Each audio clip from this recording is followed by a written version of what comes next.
गुरु प्यारी साथ संगत जी, नमस्कार जी। आप सब कैसे हो?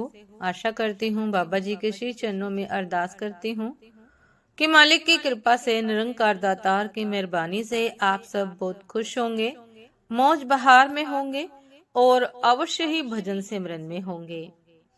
साथ संगत जी, मैं हाजिर हूँ आज आप सभी से एक बहुत ही खूबसूरत साखी साझा करने के लिए।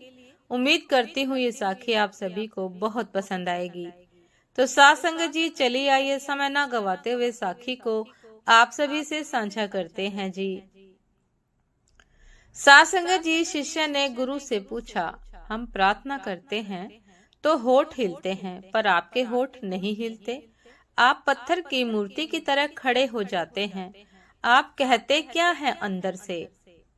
क्योंकि अगर आप अंदर से भी कुछ कहेंगे तो होठों पर थोड़ा कंपन आ ही जाता है, चेहरे पर बोलने का भाव आ जाता है, लेकिन वह भाव भी नहीं आता। गुरुजी ने कहा, मैं एक बार राजधानी से गुजरा और राजमहल के सामने द्वार पर मैंने सम्राट को खड़े देखा और एक भिखारी को भी खड़े देखा। वह भिखारी बस खड़ा था, फटे चिथड़े थे उसके शरीर पर, जीर्ण जर्जर देह थी, जैसे बहुत दिनों से भोजन न मिला हो। शरीर सूख कर कांटा हो गया, बस आंखें ही दियों की तरह जगमगा रही थी। बाकी जीवन जैसे सब तरफ से विलीन हो गया हो। वह कैसे खड़ा था यह भी आश्चर्य था। लगता था अब गिरा तब गिरा। सम्राट उससे बोला, बोलो क्या चाहते हो?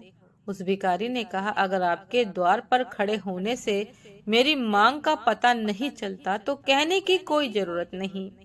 क्या कहना है? और मैं द्वार पर खड़ा हूँ, मुझे देख लो, मेरा होना ही मेरी प्रार्थना है। सासंग जी, गुरुजी ने कहा, उसी दिन से मैंने प्रार्थना बंद कर दी। मैं परमात्मा के द्वार पर खड़ा हूँ, वह देख लेंगे। मैं क्या कहूँ? अगर मेरी स्थिति कुछ नहीं कह सकती तो मेरे शब्द क्या कह सकेंगे? अगर वह मेरी स्थिति नहीं समझ सकते तो मेरे शब्दों को क्या समझेंगे? अतः सासंग जी, भाव व दृढ़ विश्वास ही सच्ची प्रार्थना की याद के लक्षण है। यहाँ कुछ मांगना शेष नहीं रहता, आपका प्रार्थना में होना ही पर्याप्त है। सासंगत जी, ये थी आज की एक बहुत ही खूबसूरत साखी कि हम मालिक के दरबार में यदि खड़े हैं तो हमारा खड़े होना, मालिक के दरबार में हाजिर होना ही हमारी प्रार्थना है। क्योंकि सासंगत जी निरंकार दातार अंतर्यामी हैं, वे घट घट के जानते हैं, सब कुछ जानते हैं, हर हृदय की भावना को पहचानते हैं।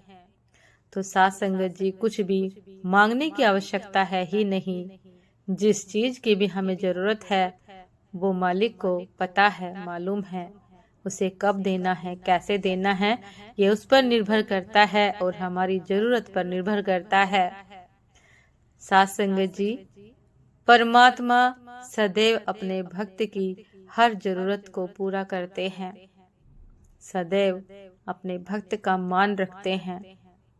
चाहे भक्त उससे प्रार्थना करके, बोलकर कुछ मांगे या ना मांगे, बिन मांगे ही निरंकार दातार सतगुरु बाबा जी हृदय की प्रार्थना को सुनकर, हमारे भाव को सुनकर ही हमें सब कुछ प्रदान कर देते हैं। सासंगत जी, ये थी आज की एक बहुत ही खूबसूरत साखी की एक शिष्य को किस प्रकार अपने मालिक पर भरोसा है कि मेरा खड़ा होना ही पर्याप्त है। यदि मैं उसके दरबार में हाजिर हूँ तो मांग की आवश्यकता नहीं है, मेरा खड़े होना ही मालिक को यह बता देगा कि मेरी जरूरत क्या है, मेरी प्रार्थना क्या है। उम्मीद करती हूँ साथ संगत जी कि ये साखी आप सभी को बहुत पसंद आई होगी। यदि पसंद आई हो साथ संगत जी तो लाइक, कमेंट, शेयर करना ना भूलिएगा।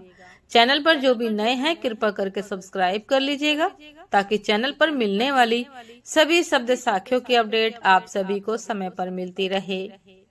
साथ संगत जी, आप हमें इंस्टाग्राम पर भी फॉलो कर सकते हैं। इंस्टाग्राम का लिंक डिस्क्रिप्शन बॉक्स में दिया गया है। तो साथ संगत जी, दासी को भी आज्ञा दीजिए, आपसे फिर मुलाकात होती है एक नए शब्द साखी के साथ, एक नए खूबसूरत विचार के साथ। तब तक के लिए नमस्कार जी। सदा खुश रहिए, मुस्कुराते रहिए, भजन सिमरन अवश्य करते रहिए। नमस्कार जी।